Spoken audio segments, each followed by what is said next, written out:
Total Screen proudly presents their official podcast, On Screen, with your hosts, Tyson Gifford and William Roerig.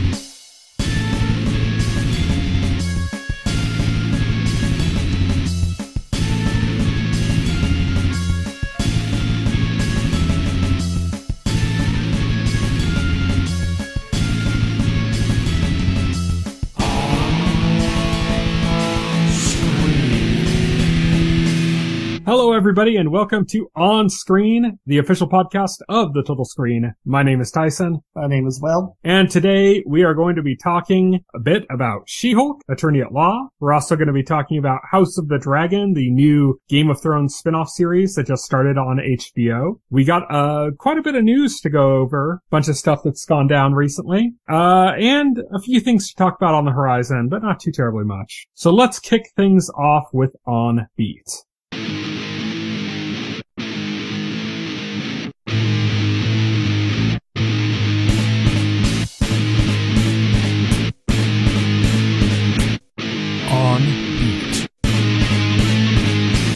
On Beat is our news segment, and we're going to start things off with probably the weirdest spin-off I've heard of in years. John Hurwitz, Hayden Schlossberg, and Josh Heald, who are the creators of Cobra Kai, are set to make a Ferris Bueller's Day Off spin-off movie called Sam and Victor's Day Off, and it's going to follow the valets from Ferris Bueller's Day Off, the ones that took Cameron's dad's car, his Ferrari, I think it was, and took it on a joyride when they were supposed to park it. And it was like a real minor plot point that ended up becoming a bigger deal because of the miles that had added onto the car for Cameron and how uptight he is and stuff. So, but they're going to do like a whole spin-off movie based on that. This is a movie that came out like in the early 80s, I believe. So one of the actors that was one of these valets is dead. The other one's very old.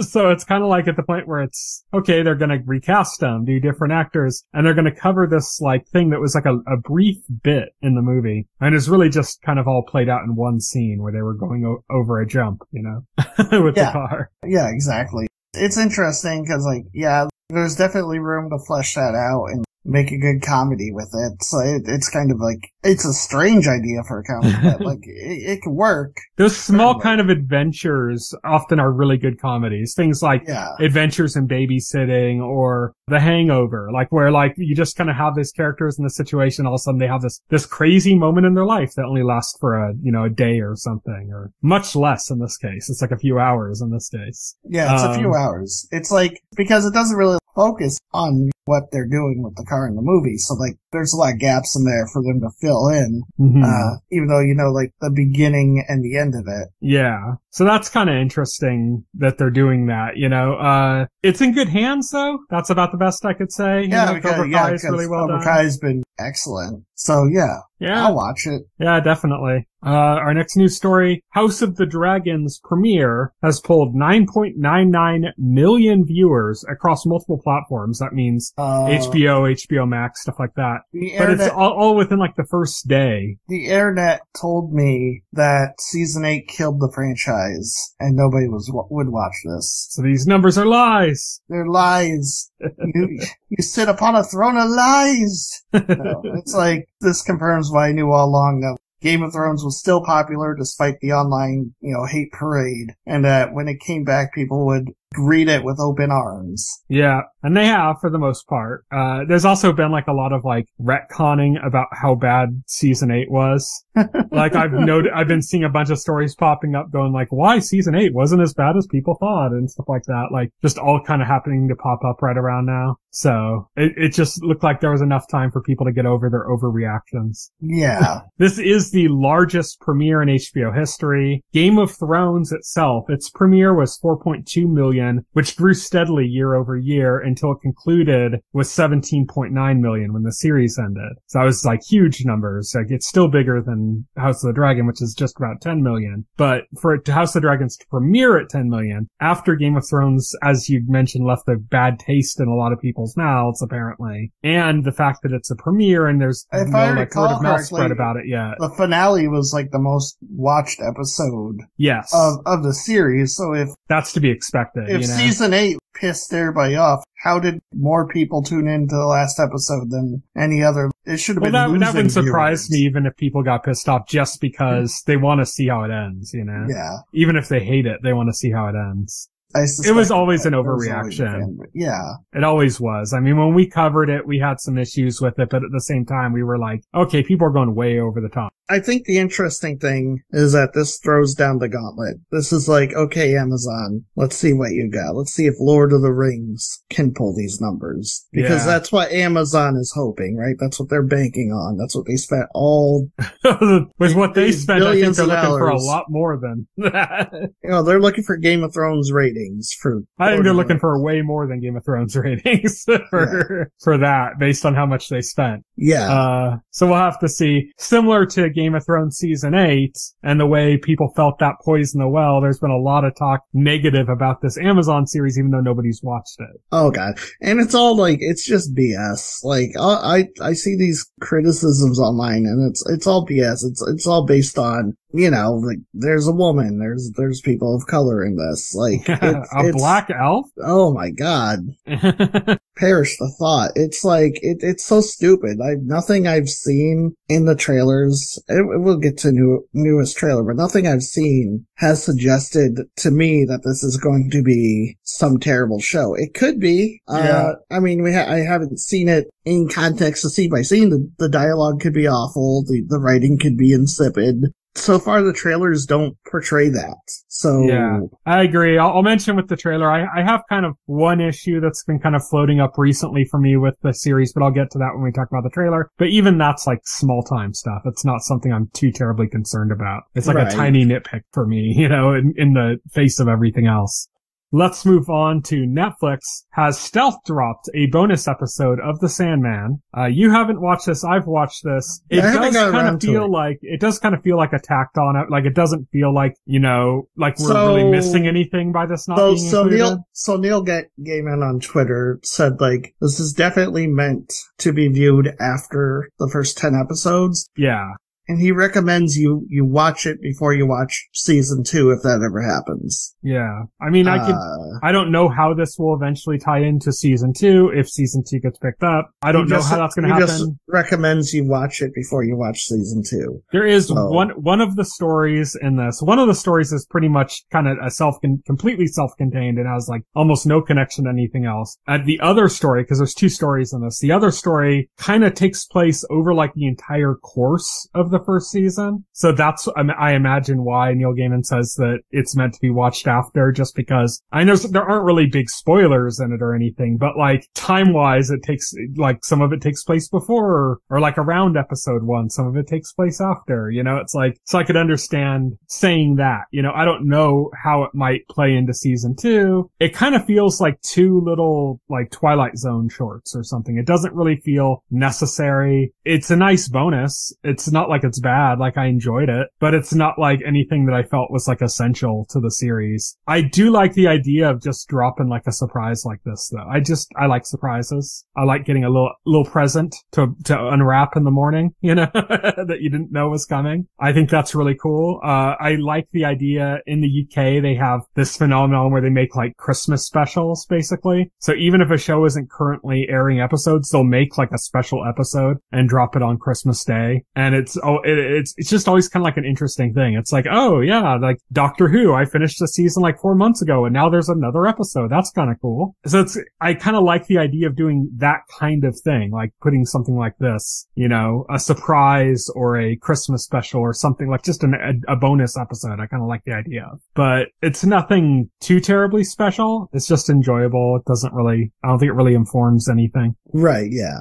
That's it for that Netflix thing. 6 seasons and a movie. So if you're hearing that quote and you know what I'm talking about, then that means you're a fan of Community, or that you're just vaguely aware of general pop culture. Community used to have this running joke through the thing that every series needed to be 6 seasons and a movie. And that joke was always kind of like a meta reference to them wanting to do that with Community itself. Community ran, 3 seasons, and then Dan Harmon was fired. They did a 4th season without him, and then he was rehired. They did a 5th season, then they canceled the show, and then it went to Yahoo Screen, which was like a streaming service that pretty much only had Community on it. Yes, you see, NBC canceled it at season 5, but the prophecy insisted on coming true, and thus Yahoo Screen happened, and Community Season 6 happened with it. It's funny because, like, a lot of the people involved in Community, it's one of those projects, kind of like a 30 Rock or The Wire or something, where the people that were involved in that project were really passionate about it. It didn't get nearly enough attention that it deserved, and then after it was dead, all of a sudden, like, everybody involved in it's like a megastar. Right, yeah. You know, I mean, I don't know, Harmon, like, not everybody. Is Joel McHale a megastar? I don't know. No, but like, I mean, for example, Dan Harmon, who was fired off the show at one point and came back, now he did Rick and Morty. So now it's like he went from being a position of like barely being able to get something launched to basically like his name is gold in town now. I'm kind of surprised Joel McHale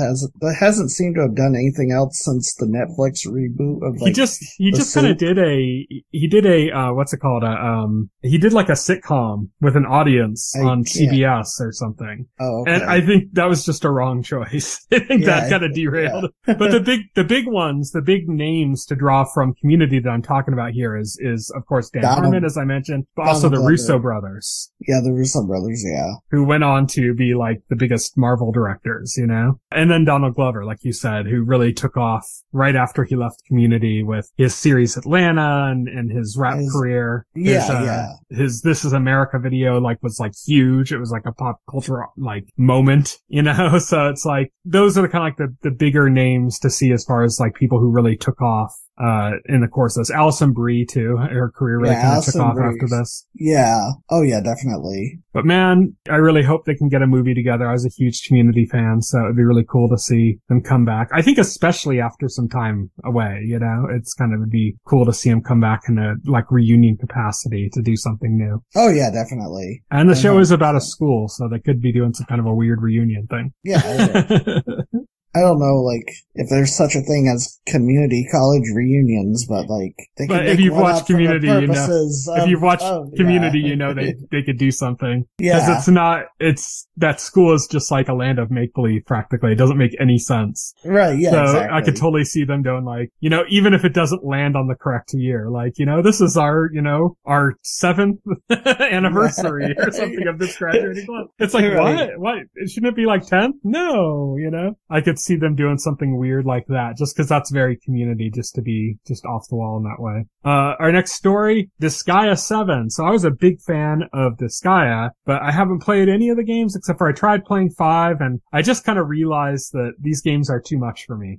Disgaea 1 came at the right time in my life where I could just sink hundreds and hundreds of hours into just kind of systems without even really worrying too much about the story and stuff. They just kept growing from there. They take longer and longer to get through if you really want to go through everything in those games. And they're just absurd now. I think I've kind of gotten to the point where it's too much for me. But it is a huge franchise for a specific audience, and it is coming to PS4, PS5, and Switch. This continues the 3D graphics version that started with Disgaea 6. Before that was all sprite based. It's kind of controversial. A lot of people do not like that art style, the 3D graphics art style of Disgaea 6. And 7 is kind of directly following in the shoes of that. It looks exactly the same, pretty much. Just different characters. So, lots of new systems in place here, apparently. You could reincarnate characters a bunch of times in that game and just keep making them more and more powerful. Well, in this one, you can do that with items. So you could, turn, a legendary sword into, a piece of bubblegum and make it so that when you chew it, your attack power launches up or something. You can do, weird, nonsensical shit, all over the place in this game. But for the Disgaea fans out there, that's coming to PS4, PS5, and Switch. Our next news story is a bit of a downer. It's Zaslav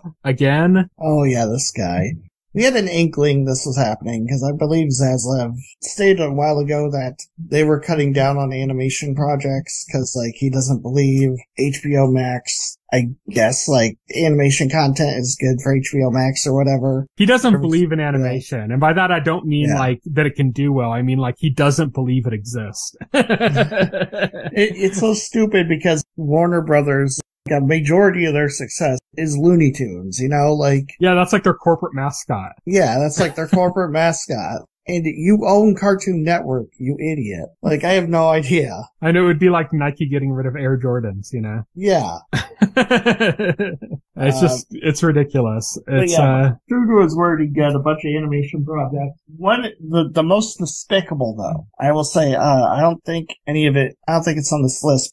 So there are animation projects that weren't canceled per se because they were already on the service, but then they were like removed from the service and all future seasons were instantly canceled, like stuff like Infinity Train and stuff. All future seasons were canceled, and then the current seasons that were up on HBO Max were removed permanently. Yeah, and this has sparked a whole debate on Twitter about physical versus digital and streaming. Yes, and there was an article that said that the reason that this was done, and this was done to more than Infinity Train, this was done to several creators projects. In total, there are more than 70 projects, animated and otherwise, that have been canceled by Zaslav. So the reason, like, I saw an article, the reason this was done was because to save money on having to pay residuals. The shitty thing about that is, like, them not paying the residuals is, the animators explained, is for animation, for their unions, the residual payments go into their healthcare plans. Yeah. So no residuals means no healthcare. Our residuals are a big deal for animation because animation is kind of timeless, so it sticks around for a long, long time. And it's a big part of the income incentive for voice actors, for animators, for everybody involved in these projects. A big incentive of it is the residuals you get over the years. Because, I mean, look at something like Futurama. It was canceled, came back, canceled, whatever. But it's always airing. Like, almost any time of the day, you could flip channels and find an episode of Futurama airing, you know? Or find a streaming service with an episode of it, you know? And that means that those voice actors, those animators are getting paid for that. And to cut that off and give, like, no access to have that for some of these projects that are, you know, made by people that are really kind of passionate, that don't expect to have huge audiences, but have, like, this kind of long tail strategy of, like, okay, we might not have a huge audience, but this will be like a timeless project that'll be rediscovered and watched by people over the years, and we'll get residuals for it, and it'll keep us alive, basically.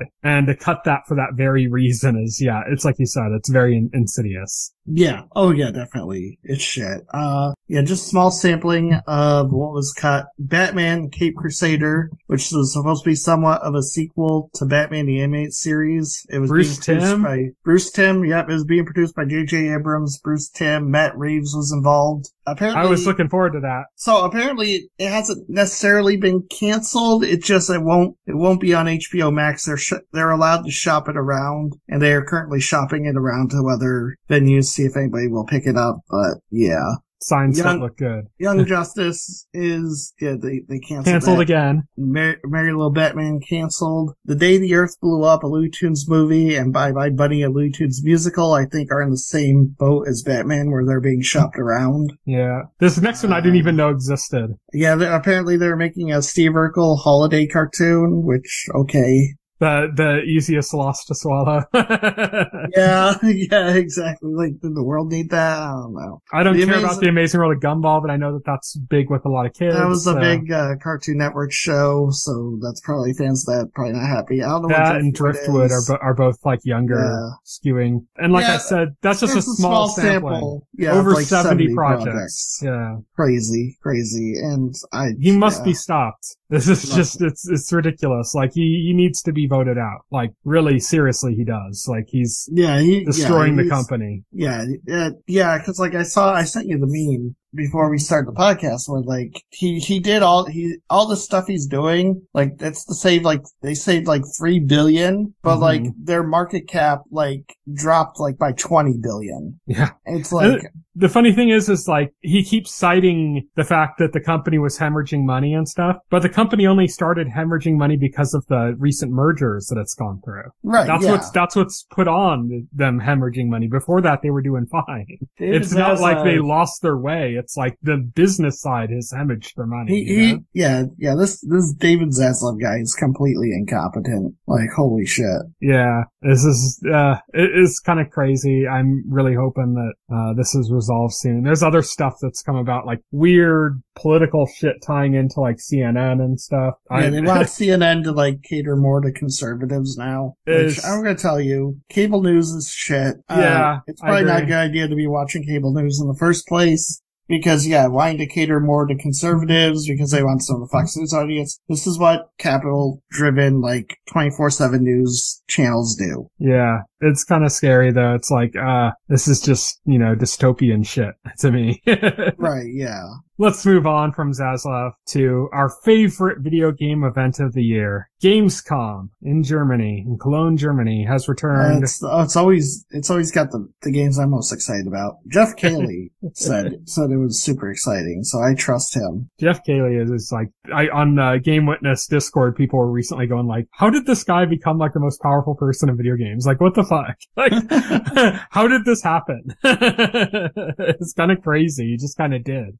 He's just kind of, based on one opportunity after another, he's kind of like sunk his teeth into every facet. He's been on the games journalist beat since the early 90s, apparently. There have been people that have been on it for a lot longer, though. Yeah, but he's made some savvy business moves because he's the one who came up with the Game Awards. He's the one who came up with some other things. But even there, it's like the Game Awards, when it debuted, it was crap. I mean, I still think Game Awards is pretty crappy, but at least it's like a cool reveal show for trailers and stuff. It was really bad the first couple of years. Yeah, it was really bad. But, he's a good salesman. He's a good hype man. Yeah. He's good at that, so. It's crazy how he's just become so big, though. It's like insane. Right, yeah. We only have 3 projects we're really going to talk about. Neither of us are too terribly interested in much of what's going on. I'm honestly not that interested in any of these games as games themselves. It's more just like stuff around them, like who's involved in them or what property is being used. Because like I watched the trailer for Moonbreaker. It looks like a neat game. Like I like the fact that it's like a strategy game, but it's taking like a tabletop aesthetic to Warhammer it. 40K, like tabletop style. But the real basically interesting this game is made for like, Henry Cavill. The real interesting game is like they got Brandon Sanderson involved in some capacity. If you don't know who Brandon Sanderson is, he's kind of like the big modern name in like fantasy right now, like in literature, meaning, I mean, we think about George R. R. Martin because of Game of Thrones and stuff, but as far as like books go, Brandon Sanderson's putting out like 4 massive books like a year, like 1,000-page books every year pretty much. And he's like pretty good. Like it's not like just quantity over quality. It's like all good stuff. And he's like Stephen King level prolific, but for fantasy. And so he's kind of become like a huge, huge name in fantasy. And the trends of modern fantasy are pretty much all set by him. That's the big deal, is that Brandon Sanderson's involved in this project. So expect lots of lore. The next one, I'm actually like pretty excited about this. This looks cool. This one's Lies of P. It's a Soulsborne game. It's very much, it's very much ripping off Bloodborne in like its style and aesthetic. And even but who's the P in Lies of P? That would be, yes. So see, this is Pinocchio Bloodborne. This is, which is like, makes me like love it even more. They have to do a horror twist where like Jiminy Cricket turns out to be this evil influence all along and you have to like kill him. He's like the final boss. Jiminy Cricket was the one filling your head full of lies the entire time. It looks interesting. It looks like it's doing some interesting things with the Pinocchio story. I certainly liked the end with like the enemies. They had this coffin. They had liar written inside of it. They're like, oh, get in the coffin, liar. I don't know, looks neat. You're a sucker for Soulsborne games, though. Yes. Yeah, and Bloodborne is literally my favorite out of all those games. Really? So, even more than like Elden Ring and Sekiro? Yeah. Although I really did love Sekiro. Sekiro was great. But Bloodborne, I think, is the pinnacle of that formula. I was talking about, I think it's because like of all of them, like Bloodborne is like the tightest, most focused experience. Mm-hmm. with some exceptions in the gameplay, it just goes from hit to hit to hit, where like other games, like they have some things that don't hit right or like kind of bog the game down. Just like, it's like when people talk about an album and they say all filler or all killer, no filler. Yeah. That's what you're saying. Bloodborne is all killer, no filler. Yes. Yes, absolutely. We'll have to see how this goes. It's worth noting that Liza P has been announced it's going to be on Xbox Game Pass day one. So if you're subscribed to Xbox Game Pass and you have an Xbox console, if you have an Xbox console, it might be on PC Game Pass too.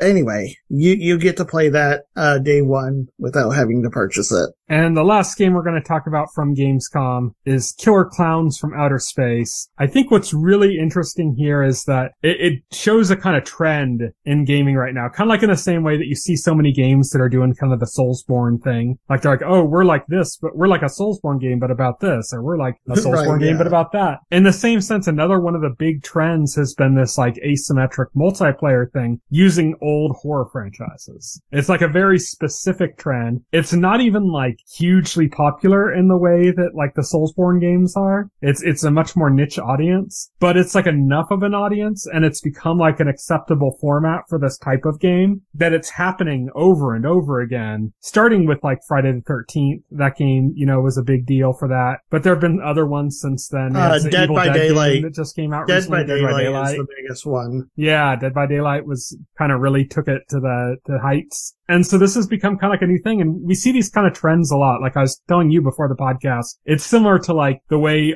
like every franchise had like a Telltale game, It's like Tales of Borderland and Tales of the Walking Dead and all these seems ones. Like there's a rush to take popular horror franchises or even stuff like this, which is well loved among like very cult classic, very cult classic, well loved among people who love cult horror movies. Killer Klowns from Outer Space is very much a Joe Bob Briggs like style horror movie. Like whatever horror properties, like it seems like there's a race to find them and make an asymmetric multiplayer game out of it. Is there Critters one yet? We need a Critters one. There's probably going to be within the next couple of years at this rate. You need aliens that look like 80s rock stars versus giant furballs with teeth. Yes. Give me that. But make it a Soulsborne. Make it a Soulsborne, yeah. That's it for our Gamescom coverage. And now we only have some trailers. We had a pretty big list of trailers that we ended up narrowing down to just 2 because our news section was bulging at the seams this week. So yes, it was. We got one game unrelated to Gamescom, and then we have a TV show trailer. We're going to start with the game trailer, which was Euden Chronicle. This is the spiritual successor to Suikoden. You got this game. The creators. You're back in this game. Yeah, I backed this game on Kickstarter. I'm in for an Xbox copy, apparently. That's fine.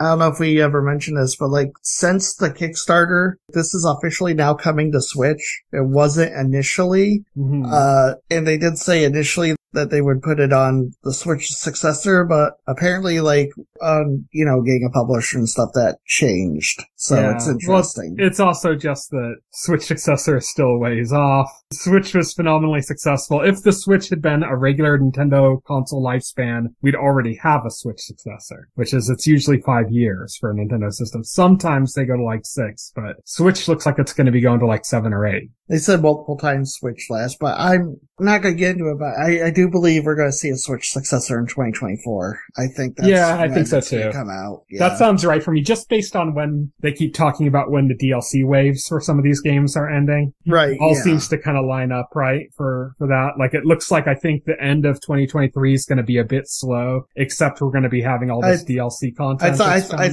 I think next year, 2023, you're really going to start seeing the rumor mill starting to fire up, and I think you're going to get some real details, and they're going to end the year with the Switch a concept trailer like they did. A concept, yeah, exactly, like a concept trailer. And then all the Switch Pro people are going to be like, see? Yeah. We told you 7 years ago. Yeah, right? And then there was the final trailer for The Lord of the Rings of Power story trailer, which, it looked good.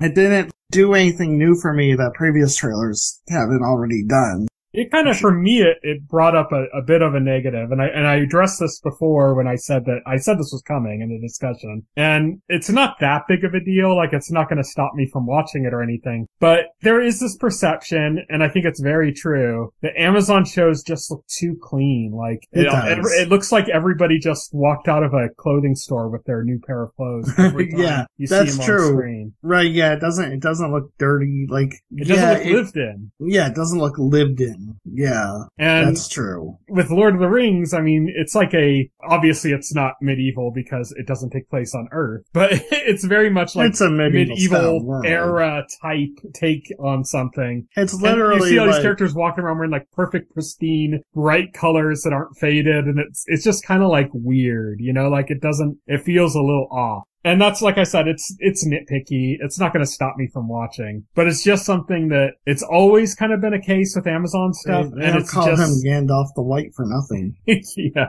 Gandalf the Bleach. It's just something that, like, really rose to my attention more so with this trailer than before. Like, it really became very noticeable in this trailer. Whereas before, you could always tell if you were looking for it, but it wasn't distracting like it was in this trailer, I feel. Also, I did not like the song choice for his trailer. I hate this whole trend in like trailers now where we have this auto-tuned voice like it's singing. Pop stuff, yeah, it's pop. Yeah, garbage. this pop stuff. Yeah, it's garbage. It's always like this auto-tuned stuff. It's not just like somebody singing. It's like this awful, like, and that somehow became all the rage in trailers now. Yeah, I should have used Hypa Hypa by Electric Callboy. Yeah, and I just think like, especially Lord of the Rings, it does not fit. It does not fit what you're doing. Yeah. Like, whoever, I don't know. Game of Thrones did that a few times where they would do a trailer and it would have like a song that kind of took you out of it. The difference is that the songs they picked for those Game of Thrones trailers where they would do that were still good songs. They were just kind of maybe didn't fit that well. Like they played Heroes by David Bowie on one of their trailers famously, which is like, It's distracting because it doesn't fit the show, but at least it's still a good song, you know? If they do a Game of Thrones trailer with that like auto-tune, why would you run from me? I would be like, what the fuck?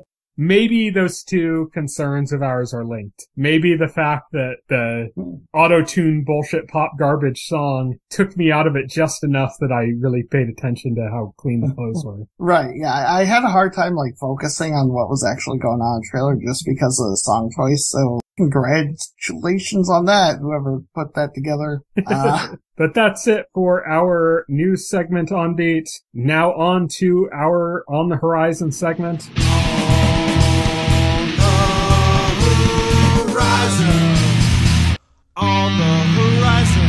On the Horizon is where we talk about stuff that's coming up in the next week or so. We're going to kick things off with The Patient. This is a mini-series coming to Hulu on Tuesday, August 30th. It's got Steve Carell and Domhnall Gleeson. The trailer is really kind of interesting because it shows Steve Carell as like a therapist, and he's talking to this young man who seems a little troubled. There's kind of hints that he could be like, you know, somebody that's might be or might become like a serial killer. And then the twist in the trailer is revealed is that Steve Carell is actually being held hostage, and the guy is straight up a serial killer. Right, yeah. This is from the creators of The Americans, which is a really good show on FX. So I have high hopes that this is going to be pretty good, and it's got a good cast. So yeah, I mean, it looks good. Good people involved. So that's coming on Tuesday, August 30th. But here's what I think you're going to be doing on Tuesday, August 30th. Oh, what am I going to be doing? You're going to be firing up a little game called TMNT, the Cowabunga Collection. Oh, yeah, I'm really looking forward to that. That's going to be awesome. Coming to PS4, PS5, Xbox One, Xbox Series X, PC, and Switch. So this is like a collection of all the kind of TMNT like arcade games that I think does this also have all the like NES and SNES ones too? Right. It's pretty much all of them, right? It's like it's all the games. So it's the 2 arcade games, all 4 of the NES games, all 3 of the Game Boy games, all 2 of the SNES games, and all 2 of the Genesis games. Yeah. So this is like a big collection of, you know, and if you're from the right age group, this is a huge nostalgia they got hit. Stuff like artwork. They have like in-game strategy guides for every game. Yeah, this is one of those collections done right. Yes. Oh, definitely. There was a lot of love and care put into this collection. I'm really excited for it. This is, coming out also on August 30th to pretty much all platforms. So keep an eye out for that. I know that's what Will's going to be doing. I was originally thinking I was going to get this, but I just have too many games right now, so I might put this off just because I have so many other games I need to get through. Then on Thursday, September 1st, we have something coming to Netflix that's been long anticipated, and that is the new season of JoJo's Bizarre Adventure. I know Fried from the Game Witness Discord has been like, when is this going to happen? Why haven't you heard about this? He's talked about it quite a few times. Well, Fried, if you're listening, JoJo's Bizarre Adventure Star Ocean is coming to Netflix on Thursday, September 1st. It's crazy how JoJo has become like a thing. That franchise has been around forever. It was never really had much attention in like the West. And then all of a sudden they remade the anime series and it just became like the biggest thing ever. Like there's just constant, it's like it basically took over the internet. There's like JoJo references all over the internet all the time and in relation to everything.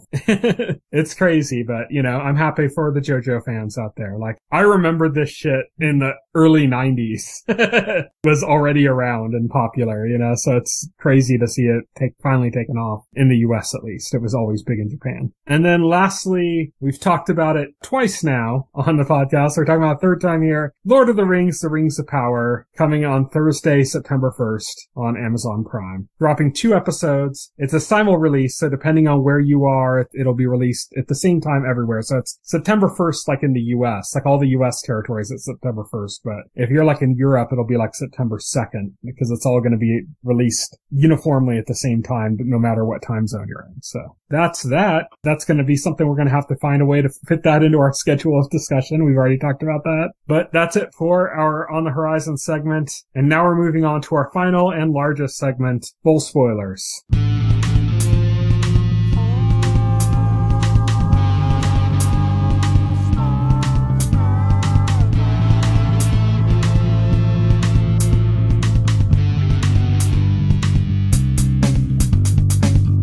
This week on Full Spoilers, we are discussing 2 shows. Two shows for the price of one. We are discussing She-Hulk Attorney at Law, Episode 1, A Normal Amount of Rage, and House of the Dragon, Episode 1, The Heirs of the Dragon. We're going to start things off with She-Hulk. It's a quicker discussion, I think. It's a shorter show. It's a short show. Also, I don't think I have much noteworthy to mention about this, because the episode was basically her origin story. And the entire episode was her hanging out with Bruce, which was fun. Showing her relationship with Bruce was fun. But man, there is not a lot of meat on them bones. Yeah, I mean, what this episode is. It's a half-hour first episode of a series that's covering an origin that virtually has, I mean, there's some small appearances by other characters, but it's virtually just 2 characters the whole time. Yeah. So there's not a lot to talk about as far as like going over the plot details. They get into like the mandatory fight. Yeah. You have to watch them fight. I don't think it's a negative at all. Like, there's been some negative attention on this. I love this episode. I thought it was great. I thought the humor was on point. I think Tatiana Maslany is, again, just knocking it out of the park. I thought her chemistry with Mark Ruffalo was on point. It was all excellent. Yeah, I liked her chemistry with Bruce. Yeah, definitely. I mean, you don't really get into the lawyer story stuff, but I mean, we didn't expect that. That's not what this episode was about, you know? Yeah. One thing that did annoy me, though, was the end of the episode where Titania just shows up and stands around and waits to get punched and gets punched, and then that's it. It's like, really? That's the introduction for that character? I don't think that's it. Yeah, but that's the introduction? Like, Jesus. It just felt like sloppy and rushed. I don't know, like, to me it felt properly paced for what the episode is. Like, if you're thinking about it from a character-centric position of, is this the right introduction of this character, then maybe it isn't the best way to do it. But if you think of it as like, is this the good way to cap-end the episode that's been told already? I think it is it. This is the way to do it. So I think from that structure, thinking about it structurally, I think it fits. Right. It just depends on if you're looking at it as an episode structure, if you're looking at it as a character-specific thing, you know? I think it served the episode rather than the episode serving the character, is what I'd say. Right. But I liked it a lot. I thought the post-credit stinger was hilarious. Yeah, it was cool. People made a way bigger deal out of it than like it's a joke. Yeah, it's become like a meme. People are like posting like, oh man, it just dropped major MCU lore. It's like it's a joke about Captain America's virginity. It's not major lore. Yeah, like, stop pretending everything's like super significant.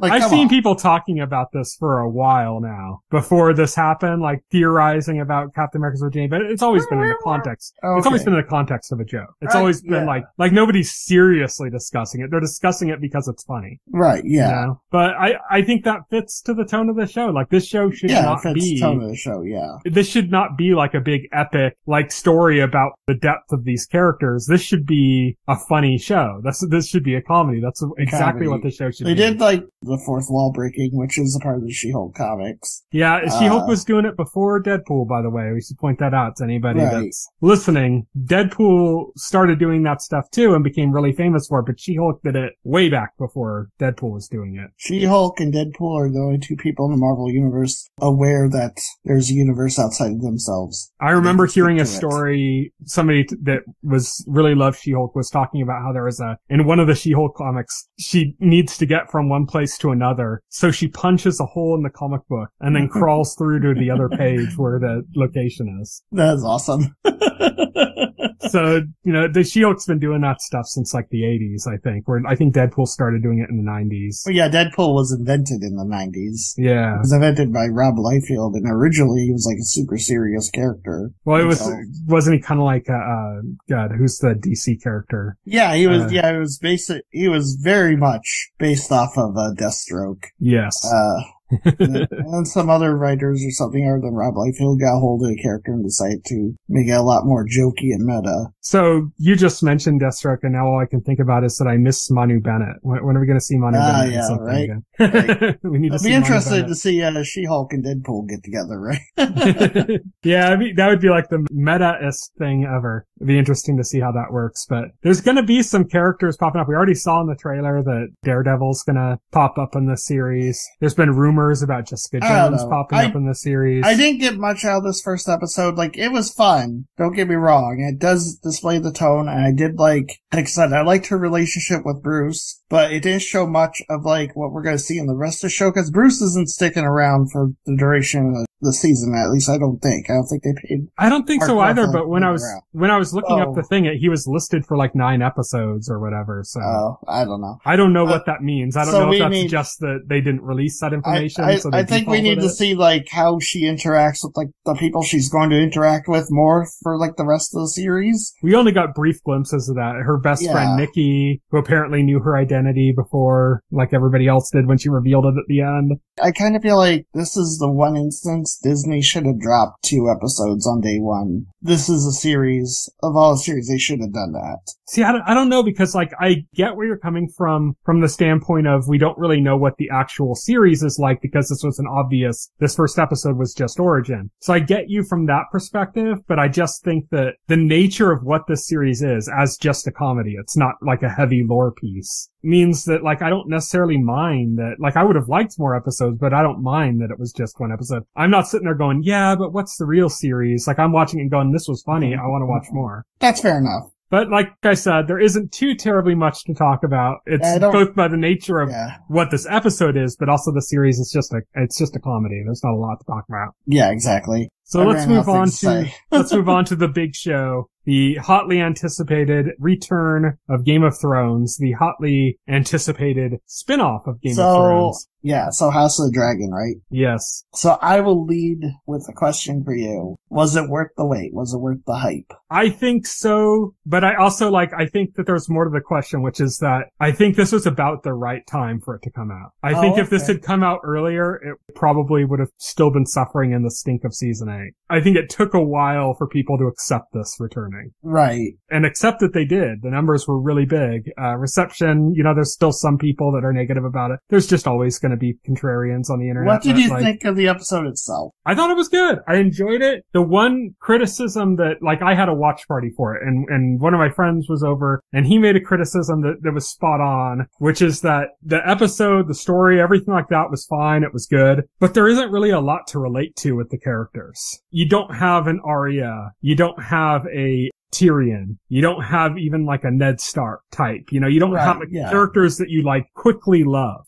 That doesn't happen in this first episode. I think the most interesting character is Daemon Targaryen. Yes, I agree with you. He's kind of like the villain, apparently. so far, like, ironically enough, Damon is like my favorite character in the pilot. Yeah, and Although, he's like, like he's so bad. he's a bit mustache twirly. He's a bit mustache twirly. I saw like some comparisons to Joffrey. I don't think he's going to exactly be like Joffrey because there are like more layers to him. He's more nuanced than that. There's also something else, which is the same friend that brought up that you couldn't really attach to main characters. He compared Daemon to the other Targaryen from the first season of Game of Thrones, Daenerys' brother. Oh, yeah, Viserys. Viserys, yeah. Compared him to him. Yeah. He compared him to him, and I said, well, you know what the difference is, and this also applies to Joffrey, is that yes, he's like a villain. Yes, he's like kind of fucked up and just kind of does whatever he wants and feels entitled, and those aspects are true. They're the same. The difference is he's competent. Like, Joffrey was just a whiny shit that just happened to have power. Well, there's two different differences. He's competent, and also there's the fact that he does and can care about things, the things he does care about. You see his interactions with Rhaenyra, and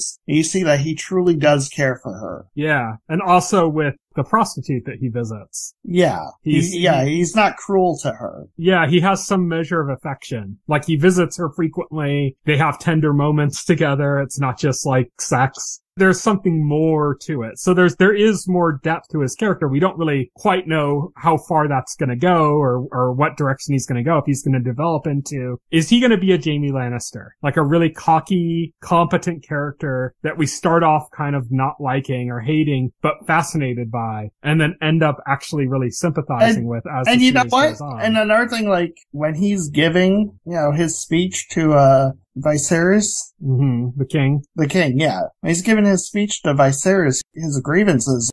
I can't say he's entirely wrong because they are intentionally trying to cast him away and keep him at arm's length, and he argues he should be the hand of the king. He's the king's brother. He argues, what is Otto Hightower doing there? And I gotta say, I don't think he's entirely wrong about Otto Hightower. I think Otto Hightower is a opportunistic bastard, Something that I think they intentionally, they have a scene with Otto Hightower after the king's wife dies. We'll get to that later, but there's a scene that's worth mentioning here in which he's telling his daughter to go visit the king to give him comfort with like an implied sexuality to it, Yeah. And it's he also tells creepy. her to like wear her mother's dress. Yeah, like his daughter Alicent Hightower, who's Rhaenyra's best friend. Basically being sent to fuck her best friend's father by her father. Yeah, because Otto sees an opportunity in that moment where, like, he could possibly make Alicent queen. Yeah, well, the thing that's interesting there is that he's presented initially, Otto Hightower is initially presented as like a realist. Yeah. That's wary of Daemon Targaryen and his activities. And it kind of seems like he's right most of the time about being concerned about Daemon, who's kind of like power hungry and a little bit dark, And so it seems like he's right. And then like when this scene comes up, it's kind of like, it's almost like the show giving you permission to take a deeper look at the situation. Right, yeah. The show's like, yeah, it seems like he's right, but look at what this guy's we really should take a step back and kind of explain the setup of the series. So the series opens in the past before the events of the episode. Before King Viserys, yes. Yes. To where the question of succession came up with King Viserys' predecessor, which I believe was his uncle. Mm-hmm. And the question of succession came up, and it was between the king's daughter and his brother. The king's daughter, Rhaenyra, and his brother, his nephew. Oh, that's right. Yes. Daemon is the current king's brother. Yeah. So that's probably where the confusion came from. A lot of it's going to be confusing until you get used to the setup. Yes. But yeah. So yeah, his nephew. So because Viserys was the oldest male relative to the king, and they had a chance to go with the king's direct heir, or his oldest male relative, but since it's a highly patriarchal society and that the people in power have a vested interest in preserving that patriarchy, they chose Viserys. Mm-hmm. Yeah, which, obviously rose some bitterness from Princess Rhaenyra. Yeah. Who is now currently married to one of the king's councils, Lord Corlys Velaryon. Yes. If you know the name from Valyrian Steel, it's another house from Valyria. Right, yeah, exactly. It's another house from Valyria. So she's married to him. So fast forward to the present time of the show, and we're coming up with a similar situation where Viserys is having trouble fathering a male heir. He has a daughter, but so far, he hasn't been able to produce a male heir with his wife. Mm-hmm. Currently, his actual heir to the kingdom is his brother, Daemon Targaryen, because he doesn't have a son yet. He doesn't have a son, and Daemon is the oldest male relative to the king. It's the same thing. He's the Stannis to Robert Baratheon, Yeah, exactly. Exactly. So much this episode revolves around that. So now, at this point, his wife is pregnant, and he's holding on to, this hope that it's a boy, even to the point where, he said he saw, a vision that it was going to be a boy, and that it was going to ascend to the Iron Throne and all this. And visions are very important to the Targaryens, Yeah, prophecy. They have a lot of prophecy involved in the lore. There's one that's relayed later that we'll talk about, I'm sure. But if you know Game of Thrones, you know how prophecy plays in. Yeah, you know how prophecy plays out, and you know how this pregnancy is going to end. Yeah, and it was when I was with my watch group. We're all watching it. They're like, "Oh, it's gonna be a girl," and I'm like, "No, this is Game of Thrones. It's gonna die." Yes, it's gonna give that glimmer of hope the king needs by being a boy. And then it's gonna die. This is Game of Thrones is, and that's exactly what happened. Possibly the biggest moment of this pilot is the birthing scene, which is intercut with the games, the jousting. Mm-hmm. The games in honor of the birth of the male heir, ironically, where the baby is not coming out correctly. It's breached. It's breached. And they have to do a C-section at a time where, that means death for the mother. Yeah. Doctors don't really know what that is, or, how to properly perform it. They only know how to, rip the womb open and kill the mother. Yeah. That's the extent of, the knowledge of how to do a C-section in this world. So basically, the king is presented with a question, basically, by the Meister, who's the physician, who says, you're gonna have to decide whether you sacrifice one to save the other. And the implication is that there's three possibilities here. You just let it play out, and they're probably both gonna die. You kill the baby so that the mother can survive. Or you kill the mother so that the baby can survive. So in the after show, the after show they aired after it, the producer of the show basically stated that there was no scenario where the mother was going to live. So, okay. I think that's kind of weak because that kind of downplays his choice. So his choice really was to let them both die or let the baby die. I still think he's shit because what he did was he made that choice unilaterally and then never told her about what was happening, and even when it was happening, refused to let her in on what was going on. She never got to make that choice for herself. Yeah. I mean, it's well timed for this type of storyline to come up in a show, Right, yeah, exactly. Which I believe this all filmed before all of that happened, so. Yeah, I'm pretty sure this is all written and developed before that happened, so. It's filmed before all that happened. Kind of a coincidence, but yeah.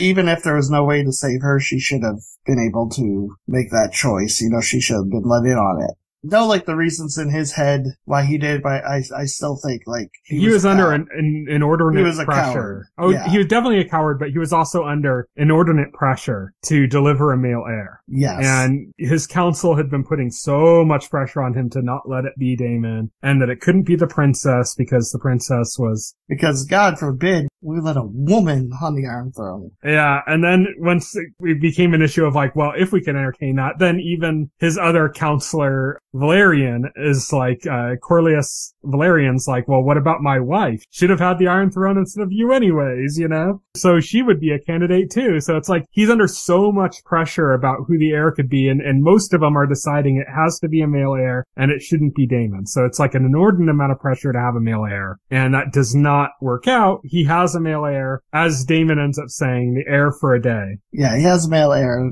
The baby dies pretty quickly, and we see the funeral pyre with his wife's corpse and the baby's corpse. Mm-hmm. And apparently Targaryens burn them with dragon fire, yeah. Yeah, Targaryens cremate their dead. And so that happens, and that's when Otto Hightower offers his daughter to the king. He doesn't even wait for the bodies to go cold before he's off, go try to be the queen now. Can we talk about the tournament? Yeah. Okay, so the interesting thing about the tournament is that it takes place almost immediately after we had this confrontation between Otto Hightower and Daemon Targaryen, where it clearly shows that they're bitter rivals with each other for positions of power. Not like on the battlefield, obviously, they're very different ages, but in the sense that politically, they're very opposed to each other. Immediately when Daemon Targaryen shows up to the tournament, he gets to pick his first opponent, and he immediately picks Otto Hightower's eldest son, which is clearly him saying like, oh, I'm going to humiliate your son in front of you because you pissed me off. Right. I thought this was going to go much worse than it actually ended up going. I thought he was going to kill him. Yeah. Oh, that was all set up because we'd seen people getting killed in this competition before this happened. Like it was, it's a pretty brutal, brutal tournament, you know? We see people getting killed. He doesn't kill the Hightower, but he humiliates him. He swipes him off his horse using like the side of the lance and kind of humiliates him. It looks like he scarred his face too. Yeah. And you can see like Alicent is not happy at all with that. Otto, you mean? No, Alicent. She's watching the tournament. She's upset. You're talking about Alicent being upset about it. I thought you were talking about Otto, the dad. You can see her visibly upset when that happens. Yeah. Daemon had asked for her favor too, which made it kind of weird as well. Right, yeah. Because that's what happens. We know that about Game of Thrones, that, you know, the jousters, the champions asking for a favor of a beautiful woman is like a big plot point in the Game of Thrones series with like, that's what triggered Robert's Rebellion, basically, was the relationship between, Jon Snow's parents, basically. And how that played out was like a big controversy that basically kicked off Robert's Rebellion. And so here we're seeing like how that can be used politically with Prince Daemon not only choosing to pick a Hightower as his opponent, but to gain the favor of one of the Hightowers as well. Kind of to use against that. It's kind of a manipulative move on his part. It's a very manipulative move. Meanwhile, there's this mysterious fellow who joins the tournament. Sir Kristen Cole. From an unknown house, apparently. Who just eventually takes off his helmet. We find out he's from Dorne. Yeah, he's from Dorne. Yeah, he's Dornish. He wipes the floor with Daemon. Yeah. I thought Daemon was going to do something dirty and kill him after he won, like an Oberon moment. Yeah. Or like he's celebrating and then but no, Daemon doesn't do that.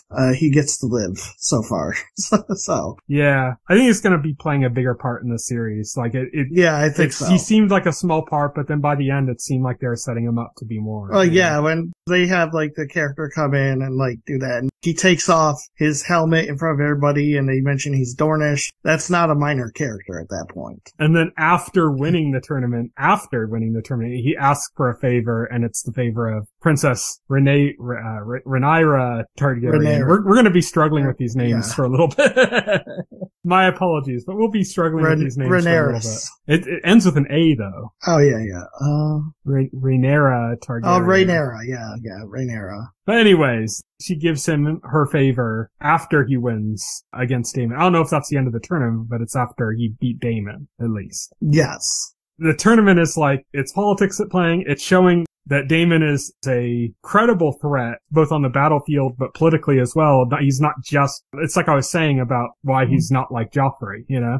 Joffrey's just a spoiled kid with too much power. Daemon's also spoiled, also has too much power, but he's also credible, you know? He's actually a warrior. Yeah, he's credible. He's fought. We see that because he's politically savvy and he's a warrior. He's both of those. Yeah. They also have him as leader of the Gold Cloaks. The City Watch, yeah. The City Watch, that's what I mean. And, oh man, that scene is, brutal. Yeah. He leads them into the city and they're like, it's funny because the night this aired, police brutality was trending on Twitter, and not because of the show, but it was because of like, I believe, police in Arkansas. There was a video came out, they were beating a man outside of a gas station.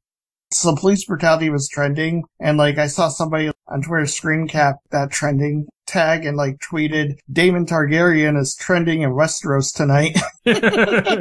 Yeah, it's crazy. Basically, yeah, he assigned a body part to every crime that's happening in the city, and they went about taking those body parts from those people who committed the crimes. You know, thieves, they cut off their hands. Rapists, they cut off their genitals. Murderers, they cut off their heads. And they went around with a cart full of body parts. and this display brutality shocked and appalled the High Council. They wanted Viserys to put an end to it.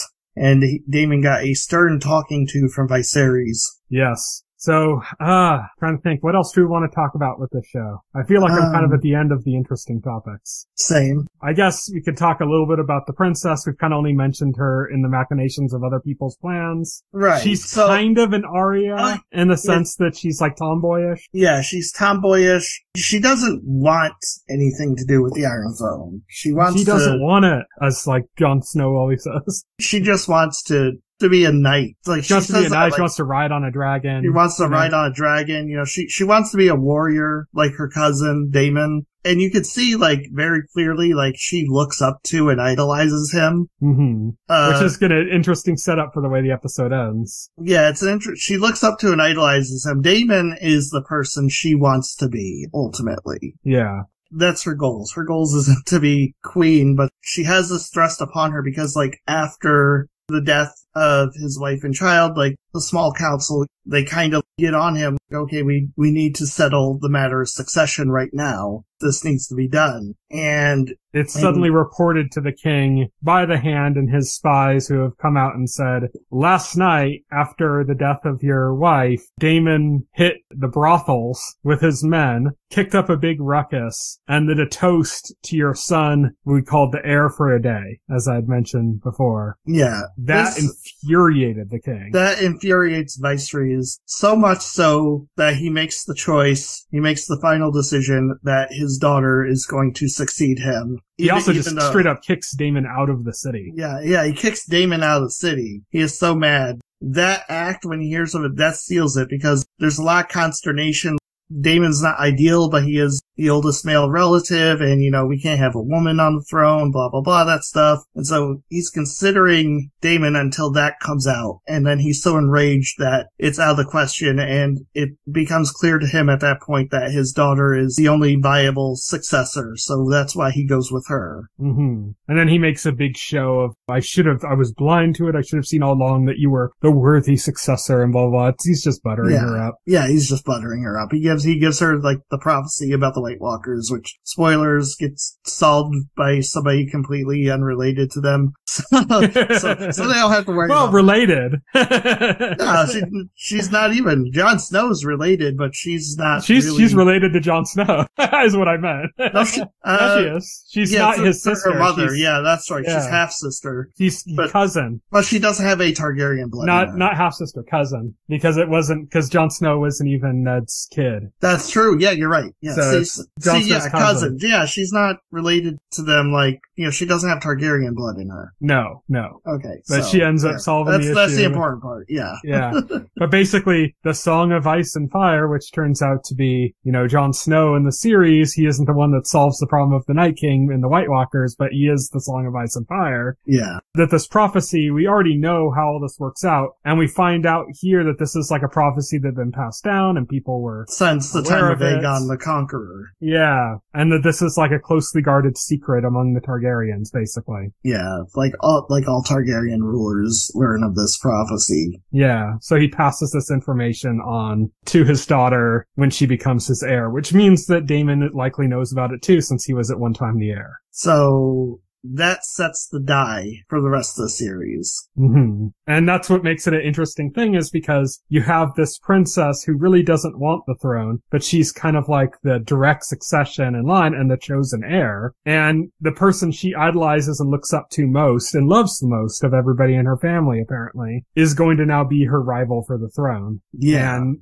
we know that this series is basically the story of the Targaryen Civil War. And we know that, Otto Hightower is making his own play for the throne. We also know that there's another candidate, which is, I'd already mentioned, which is Princess Rhaenyra, has very similar name, Valerian, who was the one that was passed over in favor of the current king. Yeah. Who should have been the successor if it wasn't a patriarchal society, you know? Yeah. She's gonna probably be making a play for the throne as well. So yeah, very good. I'm very much looking forward to episode 2 now. Definitely, especially since like the ball is in motion now, so I'm really looking to see where it rolls. It's going to be interesting to also see like where the time skip's happening, because there's not a very significant, but there's a time skip coming in which they're replacing two of the actresses. Because we skipped to a time where they're more aged up, because like they're kids in this first episode. I don't know like exactly how old they're supposed to be here. They're either like maybe a little bit older than Sansa was in the first season. Yeah, about that. And maybe like a couple years older than that. Yeah, I think we skipped to them like more when they're like in their 20s. Yeah.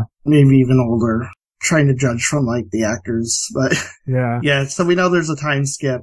I wonder if that's going to be like immediate. Like, I wonder if that's like episode 2, or if it's going to be like a while before they build up to it. Because one of the main actors cast for the show, one of the first actors announced and stuff, is one of those aged up characters. So it makes me wonder how long before that time skip, you know? And we didn't get an opening sequence, but they promised the next episode will debut the opening sequence for the show. Yeah, we just got like a little Targaryen, like house sigil thing. That's all we got as far as an opening. Game of Thrones had a very famous opening sequence, so it'll be interesting to see what this show ends up doing for its opening sequence. If it's just going to be very similar to what Game of Thrones did, or if it's going to be its own kind of thing, you know? Right, yeah, exactly. But that's it for House of the Dragons, I believe, unless you have something else to say. Nope, that's it. I definitely like it. Like I said, I just want to get more attached to the characters. So I'm hoping we get kind of moments that allow that. Happen. Yeah. I think it was a bit more immediate in Game of Thrones. I think there were characters that I immediately connected to, whereas this wasn't the case for this first episode. So I'm hoping that we can start getting into that more soon. But, you know, structurally it